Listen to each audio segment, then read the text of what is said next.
मेरे हंसा भाई हंस रूप था जब तू आया। नमस्कार, मैं हूं नेहा शर्मा। स्वागत है आपका हमारे खास कार्यक्रम आध्यात्मिक ज्ञान चर्चा में। तो आइए शुरुआत करते हैं कार्यक्रम की और जानते हैं विचार जगत गुरु तत्वदर्शी संत रामपाल जी महाराज बनाम जय गुरुदेव पंथ से मथुरा आश्रम के प्रबंधक संत राम चौधरी जी के विचार।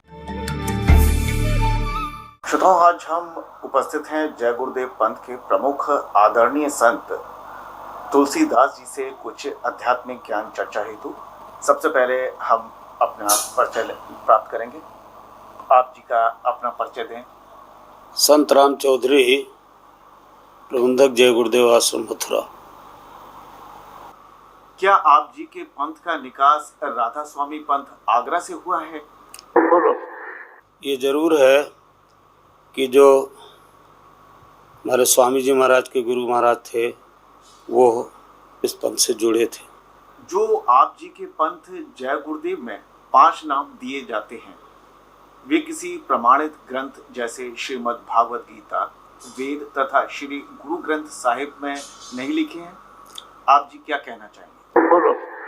ये 5 नाम श्री गुरु ग्रंथ साहब में लिखे हुए हैं, उनका पूरा वर्णन उसमें है। लेकिन चूंकि संतों का आना इस धरती पर लगभग 750 वर्षों से हुआ, आदि संत कबीर यहाँ आए और उन्होंने नाम का भेद खोला, इसलिए जो पहले की पुस्तकें हैं उसमें इस संत मत का कोई वर्णन नहीं है, इसीलिए 5 नाम उन पुस्तकों में नहीं है। क्या आप जी मानते हैं कि गुरु नानक देव जी ने जो सतनाम जाप किया वह मोक्षदायक है? यदि हाँ, तो आप जी तो 5 नाम जाप करने को देते हैं, फिर आप जी का तथा आप जी के अनुयायियों को मोक्ष कैसे संभव है?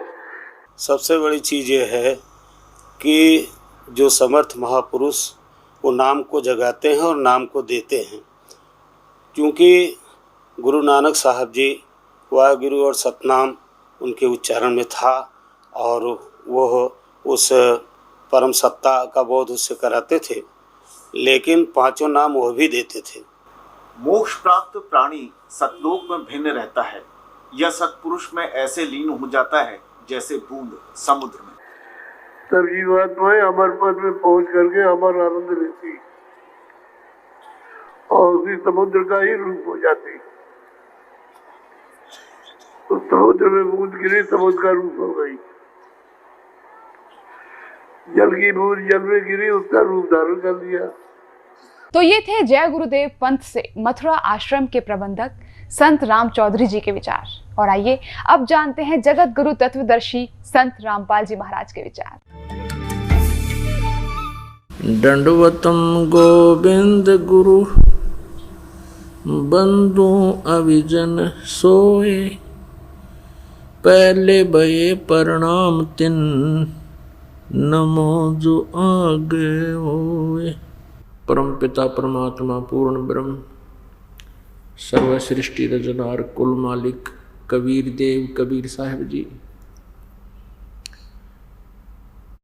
अपने विषय में अपनी जानकारी प्रदान करने के लिए वह स्वयं ही अपने निज स्थान से अमरलोक से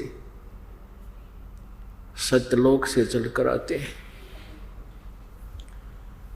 यहाँ के जो भगवान हैं, जो यहाँ के प्रभु हैं, स्वामी हैं, जो यहाँ का राजा है, 21 ब्रह्मांड का स्वामी है, ब्रह्म जिसे काल बोलते हैं, जो गीता अध्याय नंबर 11 के श्लोक नंबर 32 में स्वयं कहता है कि मैं काल हूँ। अब इन सभी लोकों का यानी उपस्थित सेनाओं का नाश करने के लिए अब प्रवृत्त हुआ हूँ। ये काल कौन है, इसकी जानकारी परमेश्वर कबीर देव जी ने ही आके बताई है कि ये श्री कृष्ण जी के शरीर में प्रवेश करके भूतवत प्रेतवत गीता जी के ज्ञान को कह गया। पुण्यात्माओं, ये इतना कटु सत्य है कि प्रथम बार कोई प्राणी सुनता है उसको ये महसूस होता है कि ये दंत कथा है, लेकिन ये सत्य कथा है। इसमें जरा सी भी कोई जो है चूक नहीं है, किसी प्रकार की न्यूनता नहीं है, ये 100% सत्य है। ये जानकारी परमेश्वर कबीर देव जी, जो हम सबका पिता है, जो हम सबका जनक है, जिसमें माता पिता भाई वाले सभी गुण होते हैं, तुमेव माता च पिता तुमेव तुमेव बंधु च सखा तुमेव तुमेव विद्या च द्रोणी तुमेव तुमेव सर्व मम देव देव, ये वो परमात्मा है जिसके विषय हम ये सेंटेंस बोला करते थे। ये कबीर देव, ये कबीर परमेश्वर वो परमात्मा है जो बनारस में काशी शहर में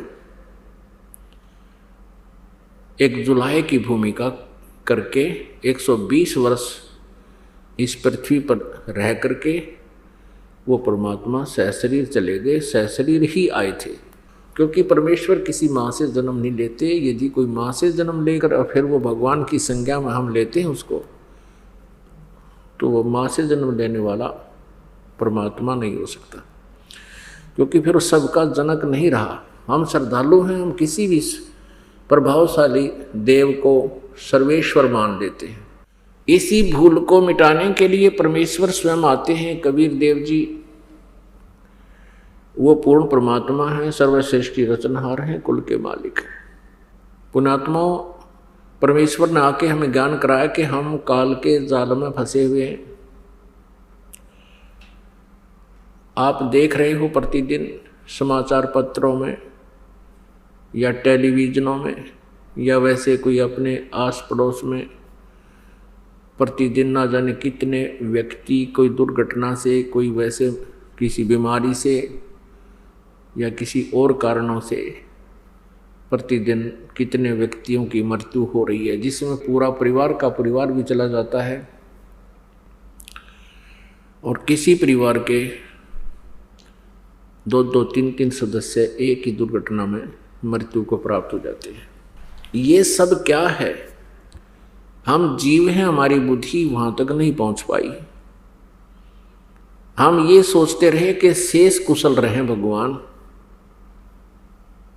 अब शेष कुशल कैसे रहेंगे? उन शेष के लिए क्या एक्स्ट्रा कोई हमने ऐसा प्रोटेक्शन बना रखा है? तो ये हमारी जीव संज्ञा की सोच थी। अब परमात्मा ने आके बताया है कि कबीर ये तन जाएगा, सके तो ठाहर ला, एक सेवा कर सतगुरु की और गोविंद के गुण गा। अब क्या बताया परमेश्वर कबीर जी ने कि वैसे तो ये शरीर तुम्हारा एक दिन ना एक दिन अंत होना ही है, लेकिन इसको एक्सटेंड किया जा सकता है। ये जो अकाल दुर्घटनाएं से मृत्यु होती है, अकाल मृत्यु, इनसे बचाया जा सकता है। क्योंकि जब तक हम पूर्ण परमात्मा, पूर्ण ब्रह्म, सत्य पुरुष कबीर देव जी की शरण नहीं आते हैं, तब तक हम अपना केवल प्रारब्ध ही प्राप्त करते हैं। उस प्रारब्ध में आपकी जिस समय जिन कारणों से भी मृत्यु होती है वो हो जाती है। उस दौरान जैसा भी आपने कोई पुण्य पाप किया वो आपका दोनों ही अकाउंट ओपन रहते हैं। आपके जो पाप हैं वो बैड अकाउंट में ऑटोमेटिकली डिपॉजिट होते रहते हैं और जो आप पुण्य करते हो वो ऑटोमेटिकली आपके गुड अकाउंट में जमा होते रहते हैं।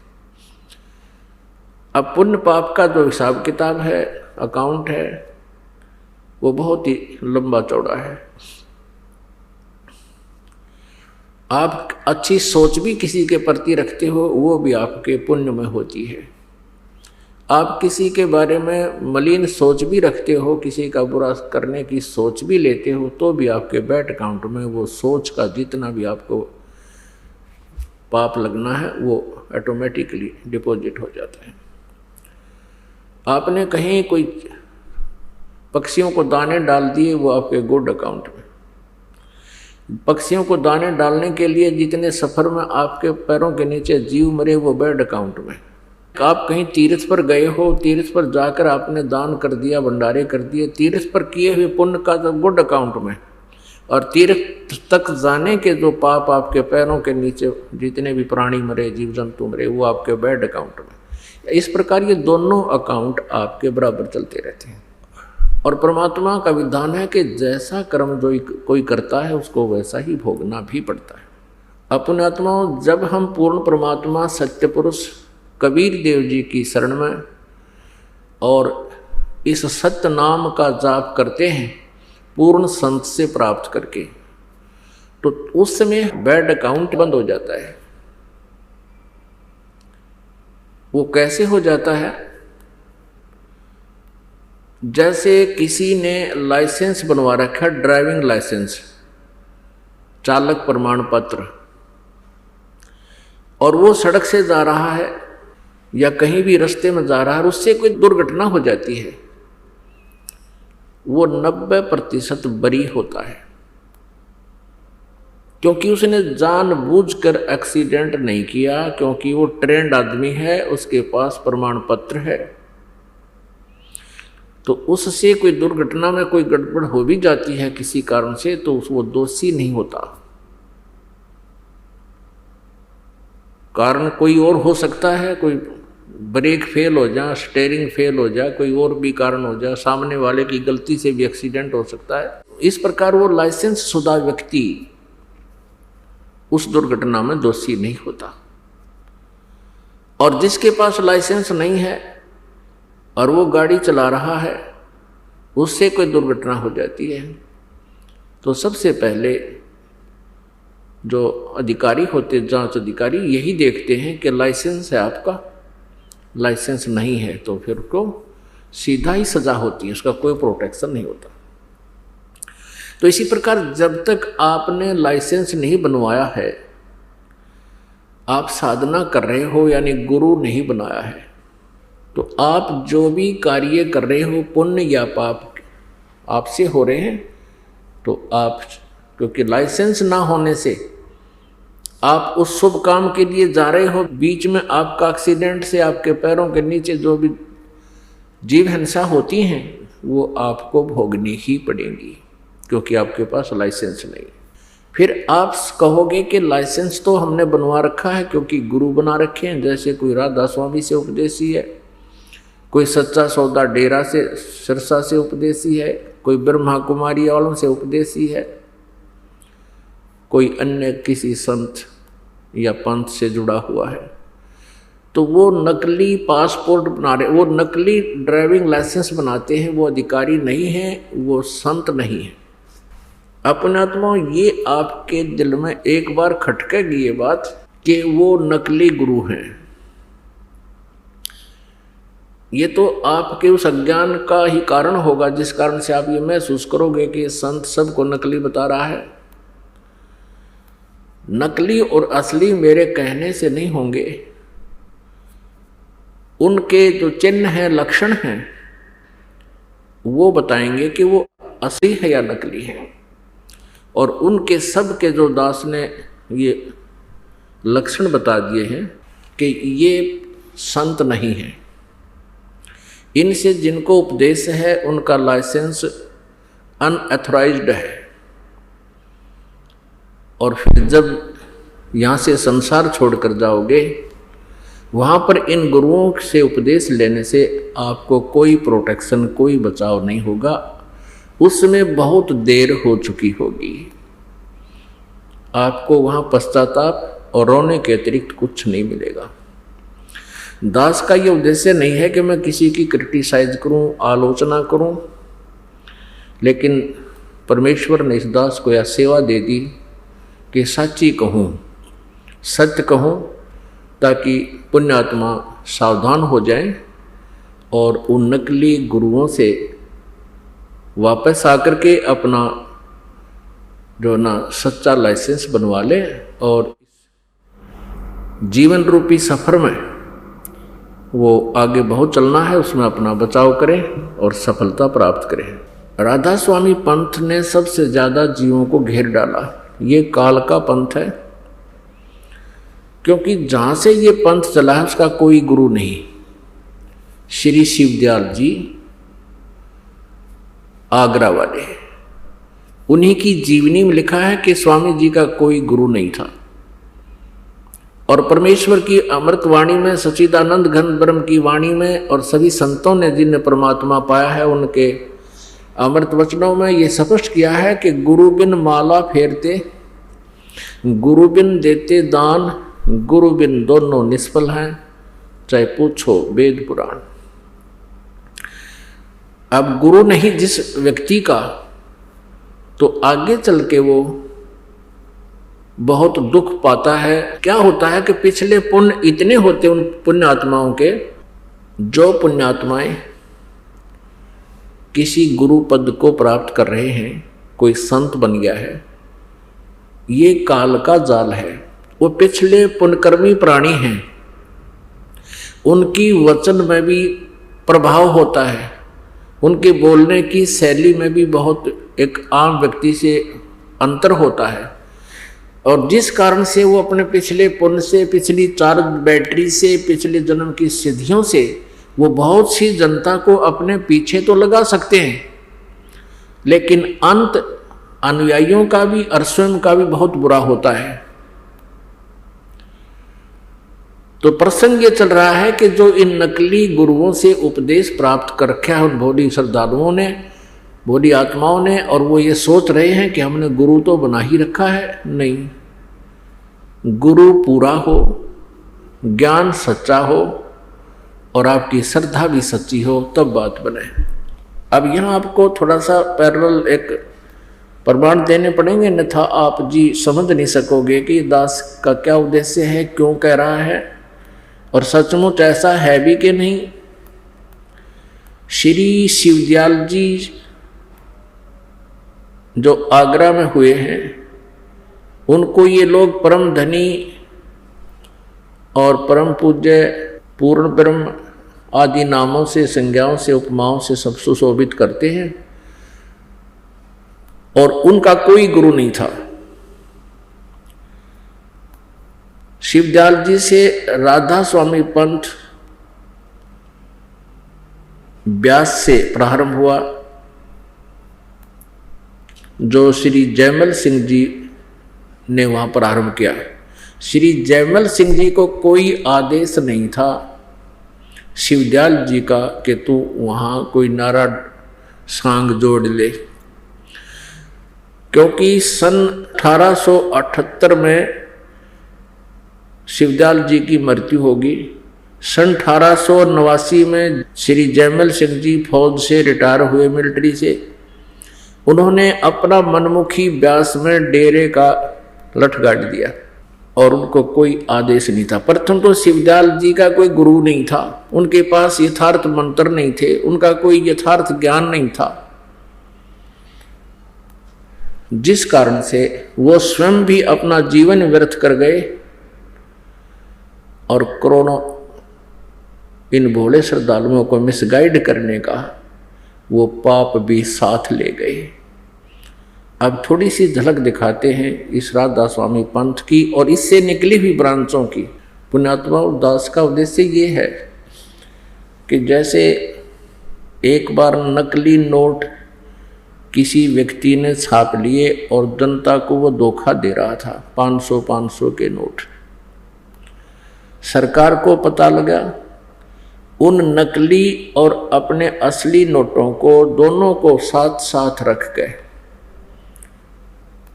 और जनता को सावधान किया कि ये नकली है, इसकी ये पहचान है, ये ओरिजिनल है, इसकी ये पहचान है। अब इस जो है कार्य को, इस शुभ कार्य को कोई ये कहे कि सरकार आलोचना कर रहे थे, समाचार पत्रों वाले आलोचना करते हैं, किसी के नोट को नकली बता रहे हैं, तो उसकी बुद्धि कितनी होगी बालक के सी। इसी प्रकार इस दास के प्रयत्न को जो कोई आलोचना कहता है वो बालक ही हो सकता है, बालक बुद्धि का, या कोई शराबी हो सकता है, या उस ग्रुप का हो सकता है जो उन नकली नोटों को छाप रहे हैं। तो जो ये समझदार होगा ये समझ जाएगा कि ये देखिएगा नकली और असली में कितना अंतर है, तो फिर वो अपने हानि से बच जाएगा और अपना नकलियों को फेंक देगा, असली नोट प्राप्त करेगा, वो निर्धन नहीं होगा, हानि ना होगी। पहले तो थोड़ा सा मौखिक बताते हैं इस पंथ के बारे में। श्री शिवदयाल जी ये एक खत्री परिवार से थे और आगरा में रहते थे। इनके घर पर इनके माता पिता जो थे वो श्री तुलसी साहेब हाथरस वाले के शिष्य थे और ये शिवदयाल जी भी उस तुलसी साहेब हाथरस वाले के वचनों को घर पर सुना करता था। फिर ये क्योंकि ये पश्चिमी पाकिस्तान में इनका घर था और वहाँ गुरु ग्रंथ साहिब की बहुत वाणियाँ चला करती थी, तो ये गुरु ग्रंथ साहिब का पाठी भी रहा है। और आगरा में गुरुद्वारा था, उसके अंदर निर्मले साधुओं का, जो नानक साहिब जी के पुत्रों ने एक निर्मलापन चला रखा, उस गुरुद्वारे में जाकर के ये वहाँ वाणी पढ़ा करता था। और उस संत था एक, उस गुरुद्वारे में, उससे भी ज्ञान प्राप्त किया करता था। उससे शब्द और सुरत का इसने ज्ञान सीखा जैसा उसने पता था। फिर कुछ अपनी अटकल, कुछ दूसरों से सुना सुनाया खिचड़ी ज्ञान, ये स्वयंभू संत बन बैठा। उसके बाद इसने कई घंटों तक साधना की, कई कई दिन तक बैठा रहता, कई कई दिन बाहर नहीं निकलता, कोठे में कोठे यानी गुफा सी में जा करके वहाँ साठियोग किया करता था, जो किसी भी संत मते में या किसी भी संत ने ऐसी क्रियाएं नहीं की। उसके बाद क्या हुआ कि आगरा से ही एक पंथ निकला है, जय गुरुदेव मथुरा में। ये वही 5 नाम देते हैं जो काल के हैं, जो मोक्षदायक नहीं है। और वहीं से एक पंथ, एक व्यक्ति ने, जैसे राम सिंह जी थे जुई गांव के, हरियाणा के, और राम सिंह जी के शिष्य थे एक ताराचंद जी जो जनोद गांव में, उन्होंने अपना अलग राधा स्वामी पंथ का एक आश्रम बना लिया। उसी आगरा से ही एक पंथ निकला, अभी बताया आपको, श्री जयमल सिंह जी, जिन्होंने स्वयंभू संत बनकर ब्यास में एक डेरा स्थापित कर दिया। जयमल सिंह जी के शिष्य हुए श्री सावन सिंह जी। श्री सावन सिंह जी के शिष्य थे श्री बलोचिस्तानी शाह मस्ताना, जिसका वास्तविक नाम था श्री खेमामल। वो बलोचिस्तान के रहने वाले थे। और एक कृपाल सिंह जी, ये दोनों शिष्य उत्तराधिकारी समझते थे अपने को, श्री सावन सिंह जी के उत्तराधिकारी समझते थे। लेकिन श्री सावन सिंह जी ने इन दोनों को अपना उत्तराधिकारी नहीं बनाया। उन्होंने श्री जगत सिंह सरदार जी को अपना उत्तराधिकारी बना दिया। तो ये दोनों वहाँ से विमुख होकर, गुरुद्रोही होकर, इन दोनों ने श्री खेमामल जी अर्थात श्री बलोचिस्तानी शाह मस्ताना जी ने डेरा सच्चा सौदा सिरसा में अलग से स्थापना कर दी। और फिर वो जो श्री खेमामल सिंह जी अर्थात बलोचिस्तानी शाह मस्ताना जी, अंत में इंजेक्शन रिएक्शन होने से अचानक मृत्यु को प्राप्त हो गया। वो किसी को गद्दी नसीब नहीं बना के गया। उसका जो उत्तराधिकारी संगत ने चुना, उसके साथ काफी संघर्ष रहा श्री सतनाम सिंह जी। दूसरा एक और अपने आप को उत्तराधिकारी समझता था, लेकिन अंत में इनके कई दिन झमेले पड़ गए। सतनाम सिंह तो बना दिया सिरसा का उत्तराधिकारी, यानी गद्दी बैठा दिया एज ए मैनेजमेंट करने वाला। और दूसरे ने जाकर जगमाल वाली बना लिया अपना अलग, वहाँ भी लाखों व्यक्ति उसके साथ लगे हुए। अब ये समझ लेना पुण्यात्माओं, जो जहाँ भी फंसा है उसके लिए एक आगाह किया जा रहा है उसको कि तुम कहाँ हो, अपनी सतीथि से स्वयं परिचित हो जाना। उसके बाद श्री कृपाल सिंह जी जो सावन सिंह जी के शिष्य थे बागी, उन्होंने स्वयंभू संत बनकर दिल्ली में अपना अलग से मार्ग चला लिया। उस कृपाल सिंह जी का एक शिष्य बागी हो गया ठाकुर सिंह, उसको गद्दी मिली नहीं दिल्ली की, उसने अपने दर्शन सिंह को दे दी, वो अलग उसने नारा सांग जोड़ दिया। ये बड़ी आत्माओं ने भगवान की जरूरत है, आवश्यकता है, इनको कोई बहका ले दो चार बात अलग से जानता हो और जिसमें नाम भगवान का आता हो, क्योंकि आत्मा भगवान को, परमात्मा को उसी दिन से खोज रही है जिस दिन से ये उससे विमुख हुई है, इस पर गलती बनी हुई है। अपने आत्माओं समझदार को संकेत ही बहुत होता है। अब श्री शिवदयाल जी की के दुर्गति हुई उस साधना से जो अन्य सभी भक्त कर रहे हैं, उसके अनुयायी कर रहे हैं, तो इससे आपको सहज में आसानी से निर्णय हो जाएगा कि अन्य का क्या होगा। जब उनके मुखिया की ऐसी दुर्गति हुई, वो प्रेत बना, अपनी शिष्या बुक्की में बोलने लगा, फिर उसी तरह हुक्का पीने लगा, जो पहले की तरह भोजन खाने लगा, और किसी उसके जो शिष्य थे कोई उन पर आपत्ति आ जाती तो उस बुक्की के सामने खड़ा होकर उस प्रेत से प्रश्न करते, वो प्रेत उत्तर देता। तो पुण्यात्माओं, अनमोल मनुष्य जीवन उसने अपना भी बर्बाद कर लिया और करोड़ों जीवों को और काल के मुंह में फंसा कर चला गया। अब गलत साधना करने से, शास्त्र विरुद्ध साधना करने से head of the department of Radha Swami, chief of the Radha Swami पंथ श्री शिवदयाल जी की के दुर्गति हुई। पहले ये दिखाते हैं आपको, उनका कोई गुरु नहीं था, और परमेश्वर अपनी वाणी में कहते हैं, गुरु बिन माला फेरते, गुरु बिन देते दान, गुरु बिन दोनों निष्फल हैं, जे पूछो वेद पुराण। श्री शिवदयाल जी 5 नाम दान करते थे, ओंकार, ररंकार, ज्योति निरंजन, सोहम और सतनाम। ये इकट्ठे जाप करने हैं, इकट्ठे जाप करने हैं, जैसे ओंकार, ररंकार, ज्योति निरंजन, सोहम, सतनाम। सतनाम भी एक जाप करने का ये बताते हैं। तो इनकी बुद्धि कति गामजारी है, कति कंडम थे ये लोग। बालक भी अच्छा ज्ञान रखते हैं इनसे, जो इनका ज्ञान आपको दिखाएंगे। और ये बन गए संत, अंधों में अंधे ही मुखिया बन गए। और परमात्मा कहते, अंधे की बाँ गई अंधे ने, ये मार्ग कौन बतासी।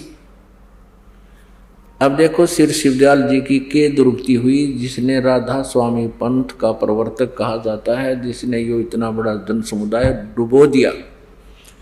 देखिएगा उनका जीवन चरित्र। जीवन चरित्र स्वामी जी महाराज, राधा स्वामी ट्रस्ट, स्वामी बाग से। राधा स्वामी दयाल की दया, राधा स्वामी साहेब, जीवन चरित्र स्वामी जी महाराज। लेखक लाला प्रताप सिंह सेठ, प्रकाशक राधा स्वामी ट्रस्ट, स्वामी बाग आगरा। ये देखिए, ये है श्री शिवदयाल जी। इनके बारे में क्या लिखा है, परम पुरुष पूर्ण धनी आजूर स्वामी जी महाराज। राधा स्वामी ट्रस्ट, स्वामी बाग आगरा से प्रकाशित है। मुद्रक है अर्पण प्रिंटरी, राधा स्वामी चैम्बर, भालेज रोड, आनंद। अब दिखाते हैं, स्वामी जी का कोई गुरु नहीं था। ये देखिएगा पृष्ठ 28 पे, जीवन चरित्र स्वामी जी महाराज, पृष्ठ 28 पे। स्वामी जी महाराज का कोई गुरु नहीं था और न किसी से उन्होंने परमार्थ का उपदेश लिया। ठीक, और फिर इसकी क्या दुर्गति हुई, ये देखिएगा पृष्ठ नंबर 78 पे, पृष्ठ नंबर 78 पे, ये वचन नंबर 71 71। अब बुक्की जी का कि जो सिब्बो जी की छोटी बहन थी, थोड़ा सा हाल लिखा जाता है। यह सिब्बो जी से कुछ अरसे बाद स्वामी जी महाराज के चरणों में आई थी। जब इन्होंने कुछ दिन सत्संग किया और वचन स्वामी जी महाराज के सुने और वे वचन हृदय में समा गए, तब इनके प्रेम की हालत अजीब थी कि जब स्वामी जी महाराज वचन या अर्थ पोथियों का करते, तब इनकी आंखें सुर्ख अंगारा सी हो जाती थी और आंसू बराबर टपकते रहते थे। ये तो किसी में प्रेत हो ना, उसके लक्षण होते हैं। और बहुत देर तक यानी घंटों उन वचनों का नशा बना रहता था। वो पड़ी रहती थी बेहोश, जैसे आप देखते हो जिसमें प्रेत आ रहा है वो पड़ा रहा, आँख लाल हो जाती है। तो स्वामी जी महाराज कथा से फुर्सत पाकर हुक्का पीते थे। अभी शिवदयाल जी हुक्का पीता था, या अभ्यास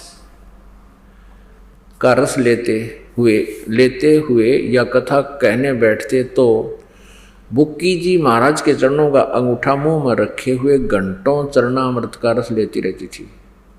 और जब कोई मत्था टेकने के वास्ते हटाना चाहता तो वे चरण नहीं छोड़ना चाहती थी। तब मत्था टेकने वाले से कह दिया जाता था कि तुम दूसरे चरण पर मत्था टेक लो। अब राधा स्वामी पंथ के श्रद्धालु किसी अन्य से पूछते हैं, वो कहते हैं कि क्या तुम्हारे गुरुजी चरण छुआते हैं? तो हमारे भक्त कहते हैं हाँ जी हमारे गुरुजी चरण छुआते हैं। कहते पूरे गुरु की पहचान ये है। राधा स्वामी वाले कहते हैं कि पूरा गुरु जो होगा वो चरण नहीं छुआता। अरे अब बुक्की उसके चरण का अंगूठा चूसा है और दूसरे कोई मत्था टेकना में जब उनको कह दिया जाता था कि दूसरे चरण पर मत्था टेक लो, तो ये दंत कथा लोकवेद ये अपने भी पंथ से परिचित नहीं है, अपने भी उनको जानकारी नहीं है। अब आगे देखते हैं, अब बुक्की जी को के विषय में आगे पढ़ते हैं। देखिएगा, दूसरे चरण पर मत्था टेक लो और प्यासी को मत हटाओ।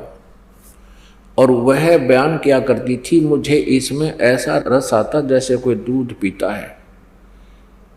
इनके भजन का ये हाल था कि 8 घंटे 9 घंटे रोज भजन किया करती थी। अब बेहोश पड़ी रहा करती थी, भूत घेरे रहता है इसने। अब झूठा ज्ञान ये ध्यान का लावे, अब ज्ञान दिखाएंगे इसका। भजन करती थी। इनको स्वामी जी महाराज के दर्शनों का पूरा आधार हो गया था। अब वो तो दर्शन के थे गुरु जी के, जो सामने बैठे थे वो आधार के होता इसमें। ये इनकी बनावटी बातें हैं सारी, जो निराधार कथाएं हैं हो गया था। और सूरत भी ऊंचे देश में जाती थी। इनके देश दिखाऊंगा किस जाती थी सूरत इसकी। जब ज्ञान इनका ठीक नहीं, सूरत कहाँ जाएगी, फिर बाढ़ में जाएगी। जब स्वामी जी महाराज अंतर ध्यान हुए यानी इनकी मृत्यु होगी शिवदयाल जी की, तब बुक्की जी की यह कैफियत हुई कि दिन रात बेहोश पड़ी रहती थी और 2-2 दिन हाजिर जरूरी यानी फ्रेश होने भी नहीं जाती थी, रफा करने नहीं जाती थी। और सूरत स्वामी जी महाराज के चरणों में लगी रहती थी। अब 80 पृष्ठ पढ़ रहे हैं। करीब 1.5 महीने ये हाल रहा। सबको खौफ हुआ कि शायद इनकी देह छूट जावे।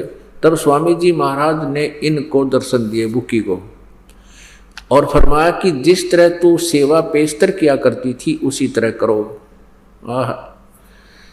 और फिर उसी रोज से बुक्की जी भोग भी तैयार करती थी, जैसे पहले रोटी बनाया करती शिवदयाल जी के। और मेरी पन्नी गली के मकान पर पहले दस्तूर के माफिक पलंग बिछाती और हुक्का भरती थी। ये लेखक है शिवदयाल जी का छोटा भाई प्रताप सिंह जी। वो कहता है कि मेरी पन्नी गली के मकान पर पहले की तरह भोग भी तैयार करती थी और पलंग बिछाती और हुक्का भरने लगी। और वह पलंग अभी तक बिछा रहता है। गर्ज की जिस तरह से पेशतर सेवा किया करती थी यानी जैसे पहले सेवा करती थी, उसी तरह से कुल काम करने लगी। और स्वामी जी महाराज उनको ध्यान के समय में प्रगट दर्शन देते थे और कुल सेवा उसी तरह कबूल फरमाते थे। अब देख लो, अब बुक्की में आ जाता हो और वह रोटी खाता वो खुद बुक्की के माध्यम से, और बुक्की हुक्का पीती उसी पलंग पर बैठ के।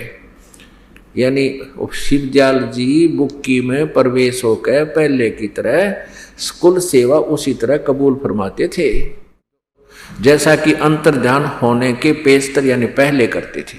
अंतर ध्यान होने से पहले रोटी भी खाता था, वो हुक्का भी पिया करता वो खाना खा के। फिर उस बुक्की में आ गया, फिर वो बुक्की लड़की खाना बनावे अब पे खावे, उसमें भूत खावे और हुक्का पियो। पहले ना पीती थी, फिर हुक्का पीने लगी। वो भूत बनकर शिवदयाल जी राधा स्वामी पंथ के मुखिया उसमें प्रेत बनकर आगे अपने शिष्या बुक्की में, और हुक्का उसी तरह हुआ हुक्का पीवे उसके माध्यम से और खाना खावे। और बुक्की जी को महाराज उनके आखिरी दम तक प्रगट रहे, उसमें वह मरी इतने उसका माए बड़े रहे, प्रवेश रहे भूत। यहाँ तक कि जिस किसी को जब कोई बात स्वामी जी महाराज से अर्ज करनी होती थी तो वे बुक्की जी के जरिए से दरियाफत कर लिया करते थे। अब मान लो किसी ने प्रश्न करना था स्वामी जी से, बुक्की के सामने बोलते वो भूत बोलता फिर बुक्की में, शिवदयाल जी है तरह गजब भैया। यानी बुक्की जी अभ्यास के समय स्वामी जी महाराज को प्रकट करके हम कलाम हुआ करती थी। न्यूकस बुक्की जी स्वामी जी को ध्यान के समय प्रकट कर लेती थी और फिर बोला करती थी। या इनकी अपनी बनावटी बात है। जिस तरह ये क्रिया हो रही है ये बिल्कुल भूत उसमें बोला। आगे देखना, इस नियाजमंद को भी जब कभी भीड़ के समय में घबराहट होती थी और किसी तरह से अकल काम नहीं देती थी, यानी कोई आपत्ति आ जाती थी, जी घबराता था, तो तब बुक्की जी के जरिए से स्वामी जी महाराज का हुक्म लिया करता था। बुक्की जी में इंटरनेट लग गया फिर, और जो उसके भाई में ना लग गया या ओरा में ना लग गया, वो भूत आ गया, उसमें प्रवेश हो गया और उसमें बोलने लग गया जैसे आम भूत बोलते हैं। जैसे ब्रह्मा कुमारी पंथ है एक भूत का चलाया हुआ है, उसी तरह वो बोलता हा करके ऐसे ये बोलने लग गया इसमें। तब बुक्की के जरिए से स्वामी जी महाराज का हुक्म लिया करता। ये लेखक कह रहा है, लेखक उसका छोटा भाई शिवदयाल जी का। और जैसा हुक्म होता था उसी के मुआफिक बंदा कारबंद होता था। तो इसके इस प्रताप सिंह में क्यों ना हम कलाम हुआ, बुक्की हम कलाम हुआ थी, ये भूत बोला था इसमें। अब कहते हैं जैसा भी हुक्म होता था उसी तरह मुआफिक बंदा कारबंद होता था, यानी जो आदेश होता उस भूत का, वो लेखक कहता मैं उसी के आदेश अनुसार आगे क्रिया करता था। और इसी तरह राय साहब यू साल्यग्राम जिसने राधा स्वामी पंथ अलग से लटकाट दिया इसी के प्रेजेंस में, वो भी उसने भी मौज की थी कि बुक्की जी के जरिए से 2-4 बार हुक्म हासिल किए थे। सारे जीवन में 2-4 बार हासिल किए। पता लगे भूत बोल रहा इसमें। फिर यो अपने आत्माओं, गरीबदास साहिब जी ने कहा है, सतगुर पुरुष कबीर हैं ये चारों युग परवाने, ये झूठे गुरुआ मर गए हो गए भूत मसान। ये झूठे गुरु से भी भूत बन जाते हैं और केवल कबीर परमेश्वर जी ये चारों युगों में आते हैं। इनका ये प्रमाण है। सतयुग में सतसुकृत नाम से एक परमेश्वर आए थे पूर्ण ब्रह्म, त्रेता में मुनिंदर नाम से, द्वापर में करुणामय नाम से और कलयुग में कबीर नाम से। इन राधा स्वामी पंथ वाले श्रद्धालुओं से कोई पूछने वाला हो कि ये कहते सन 1818 में इनका जन्म हुआ, इससे पहले का कोई इतिहास है इस तुम्हारे परम धनी का? ये तुम परम धनी कहते हो, इससे पहले किसी युग में आया ऐसा है कोई इतिहास? नहीं। और वेद गवाही देते हैं कि वो परमात्मा प्रत्येक युग में आता है और यथार्थ ज्ञान वह स्वयं ही अपने भक्तों को प्रदान करता है। अब आपको दिखाते हैं इन नकली पंथों का नकली ज्ञान और झूठे नाम। पुण्यात्माओं, जब तक आपके समक्ष इनके द्वारा दिए गए उपदेश और मंत्र रूबरू नहीं होंगे और फिर वास्तविक मंत्र बतावांगे किस किस संत ने कौन कौन से मंत्र जाप किए और किस पर वो प्रमाणित हैं कि उनका मोक्ष हुआ, बहुत समय से उनकी जो है ना महिमा गाते आए हैं भक्तजन। अब इनके झूठे ज्ञान की एक झलक बताते हैं आपको। परमात्मा कहते हैं झूठा ज्ञान ये ध्यान कहाँ लाओ, ये बात विदा चतुराई। ये देखिएगा एक पुस्तक है सार वचन राधा स्वामी नसर यानी वार्तिक। राधा स्वामी दयाल की दया राधा स्वामी सहाय। सार वचन राधा स्वामी नसर यानी वार्तिक, जिसको परम पुरुष पूर्ण धनी स्वामी जी महाराज ने जबान मुबारक से फरमाया है। शिवदयाल जी ने बोले हैं ये वचन जो आपके समक्ष रूबरू कराए जा रहे हैं, जो बाई इज्जत राधा स्वामी ट्रस्ट द्वारा छापी गई है। प्रकाशक हैं राधा स्वामी ट्रस्ट, स्वामी बाग आगरा। मुद्रक हैं दी कोरोनेशन प्रेस, छिल्ली ईंट रोड आगरा। देखिएगा सारवचन नसर यानी वार्तिक दफा 1 पृष्ठ 2 पे हम यहाँ इस दो दफा देखेंगे। इसमें अपने मतलब की बात पढ़ेंगे। सिर्फ काम इतना है कि इंसान यानी मनुष्य अपनी सूरत यानी रूह को उसके खजाने और निकास जहाँ से रूह आई है यानी मुकाम सतनाम और राधा स्वामी में पहुँचावे। यहाँ सतनाम को ये स्थान कहते हैं, मुकाम माने स्थान, राधा स्वामी को भी स्थान कहते हैं। अब आगे देखो, सारवचन वार्तिक का भाग 1 पढ़ रहे, पृष्ठ 3 पर 1 नंबर में पढ़ा आपने, ये 1 नंबर में, ये 2 नंबर था। अब तीसरा वचन पढ़ेंगे। जितने आचार्य और महात्मा और अवतार और पैगंबर हर एक मजहब में हुए, वे सब अपने अभ्यास के जोर से अंतर में तरफ मुकाम असली के चले और सब के सब दूर स्थान तक नहीं पहुँचे। और बहुत से मंजिल एक पर, ये मंजिल तो आप आम आदमी समझता, मंजिल माने स्थान, यहाँ एक का उत्तर यहाँ दे रखा है स्थान, मंजिल माने स्थान। ये देखो, ये मंजिल एक, इसका उत्तर यहाँ इनका अर्थ किया है स्थान। तो ये बताया कि सिर्फ संत मंजिल यानी स्थान यानी सतनाम, संत 5वीं मंजिल सतनाम पर गए, यहाँ भी स्थान सिद्ध हुआ सतनाम। और बिरले संत 8वीं यानी राधा स्वामी पद तक पहुँचे मंजिल। अब राधा स्वामी यहाँ स्थान है, सतनाम भी स्थान है। अच्छा, अब वचन नंबर 4 देखिएगा। अब समझना चाहिए कि राधा स्वामी पद सबसे ऊंचा स्थान है और यही नाम कुल मालिक और सच्चे साहब और सच्चे खुदा का है। अब इस स्थान से, राधा स्वामी स्थान से नीचे, इस मुकाम से 2 स्थान नीचे, यानी राधा स्वामी से 2 स्थान नीचे सतनाम का मुकाम है। यहाँ 2 स्थान पर मंजिल सतनाम और यहाँ बता रखा है यानी मंजिल माने स्थान और यहाँ मुकाम सतनाम। मुकाम सतनाम को मुकाम बोल रहे हैं 2 पृष्ठ पे, और 3 ये 4 पे भी मंजिल सतनाम को मंजिल बोल रहे हैं। आगे देखो, राधा स्वामी का स्थान बोल। अब ये क्या बताते हैं चौथे वचन में, अब समझना चाहिए राधा स्वामी पद सबसे ऊंचा मुकाम है और यही नाम कुल मालिक और सच्चे साहब और सच्चे खुदा का है। और इस मुकाम से नीचे यानी राधा स्वामी स्थान से नीचे 2 स्थान नीचे सतनाम का मुकाम है, यानी सतनाम को स्थान कहो, सतनाम का स्थान है, स्थान का स्थान है। इनका ज्ञान समझ लो ध्यान से कि ये क्या कहना चाहते हैं। सतनाम माने स्थान बता रही है और मुकाम माने स्थान, स्थान का स्थान है। आगे फिर सतनाम को डिफाइन किया है विस्तृत। अब इस सतनाम को, जिसको संतों ने सतलोक भी कहा है, सतनाम को सचखंड भी, और सार शब्द भी सतनाम को, और सत शब्द भी सतनाम को, और सतनाम भी सतनाम को, सतपुरुष भी सतनाम को करके बयान किया। इन कई सतनाम मना समझ वालिया सांग के है और ये पार होंगे। परमात्मा क्या बताते हैं, मोती मुक्ता दर्शत नाही, ये जग है सब अंदरे, दिखत के तो नैण चश्म, इनका फेरा मोतिया बंदरे। इनका मोतिया बंद हो रहा था, इन कह का नहीं पता था।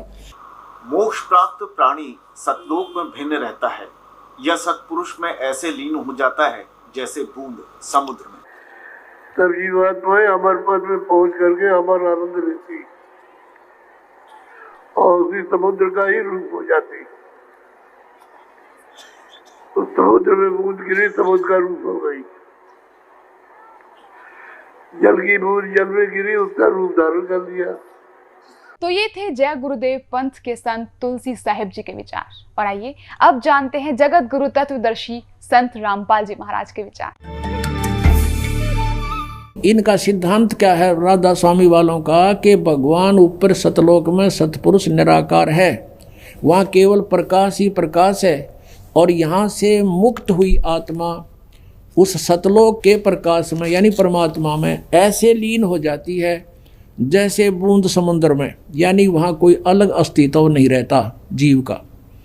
इनका अपना विधानता यो है, और वास्तविकता क्या है वो भी प्रकट दिखाऊं इनकी इन्हीं के कर कमलों से। अंधों के, अंधा मीन तत्व ज्ञान हीन नेत्रहीन थे ये, अब देखना इन्हीं के कर कमलों से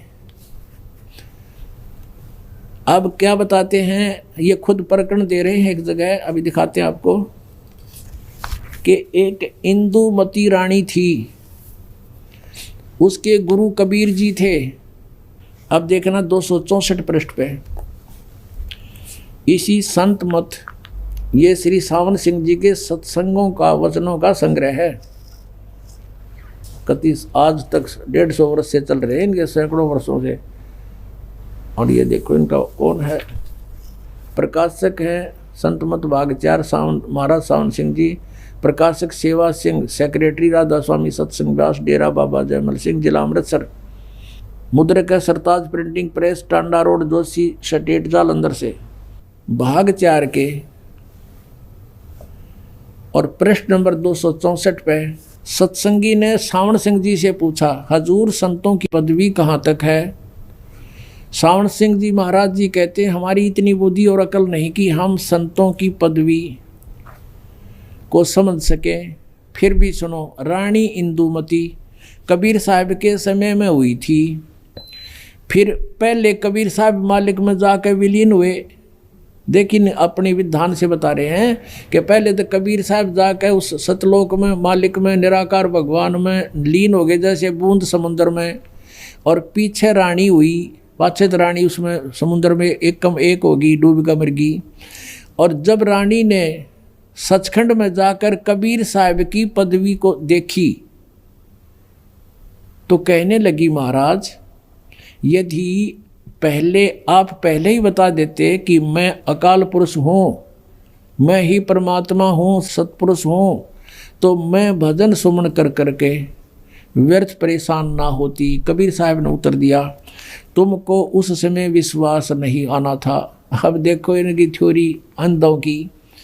कहते हैं कि पहले तो कबीर साहब जाकर मालिक में विलीन हो गए, पाछे तो रानी डूब कर मर गई, उसमें विलीन होगी। और फिर होकर सचखंड में जाकर रानी ने कबीर साहब की पदवी देखी और कहने लगी, महाराज और फिर बतलाए किस टाइम भाई, दोनों डूब कर मर गए इनकी थ्योरी थे। फिर बतलाए किस टाइम हुआ आपस में अकल हमारी इनकी देखो गांव जा रही थी अकल इनकी।